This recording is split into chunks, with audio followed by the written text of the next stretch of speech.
화제가 된 사건 사고 소식 짚어보는 아침의 이슈 시간입니다. 최진영 변호사와 함께합니다. 안녕하세요. 네, 반갑습니다. 북한강 훼손 시신 6.2 사건의 피해이자 현역 군 장교의 신상 공개가 결국 보류됐습니다. 먼저 이틀 전 현장 검증 당시 영상 보고 얘기 나눠보겠습니다. 피해자에게 미안하지 않습니까? 김만호에게 한 말씀 뒤로 좀만 나와주세요. 왜 여기에 유기하셨어요? 좀만 나와주세요. 왜 화천까지 오셨나요? 현장 검증 오셨는데 혹시 당시 유기 상황이 명확히 기억이 나세요? 경찰이 네. 저 군 장교의 신상 공개를 결정을 했는데 당사자가 반대하면서 절차가 보류됐습니다. 이런 경우 흔합니까? 아주 드문 케이스인 것이죠. 실제적으로 구속된 이후에는 뭐 변호인의 조력을 받는다 하더라도 그 죄 자체에 대해서 이제 다투는 것은 변론으로 이와 같이 신상 정보가 공개됐음에도 불구하고 그에 대해서 이의 제기한 케이스가 별로 보긴 어려운데요.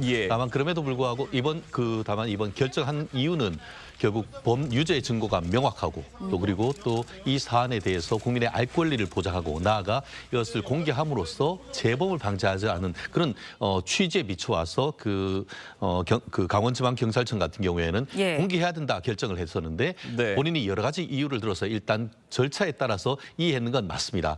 그런데 다만 이제 향후에 계속 이와 같은 이의에 따르는 후속 절차를 취할지 여부는 좀 더 지켜봐야 된다는 그런 입장인 것 같습니다. 네, 이제 결국은 경찰이 이제 군 장교에게 12일까지 생각할 시간을 주기로 했는데 만약에 이날까지 군 장교 피의자가 나 의견을 제시를 하지 못한다면 어떻게 되는 거예요? 그렇습니다. 결국 그렇게 된다고 하면은 다가오는 11월 13일 날 절차에 따라서 공개되는 것이죠. 그렇기 때문에 결국 이 부분에 있어서 지금 이 해당 피의자가 어떤 식으로 대응하느냐에 따라서 지금 그 절차가 달라지는 것 같은데요.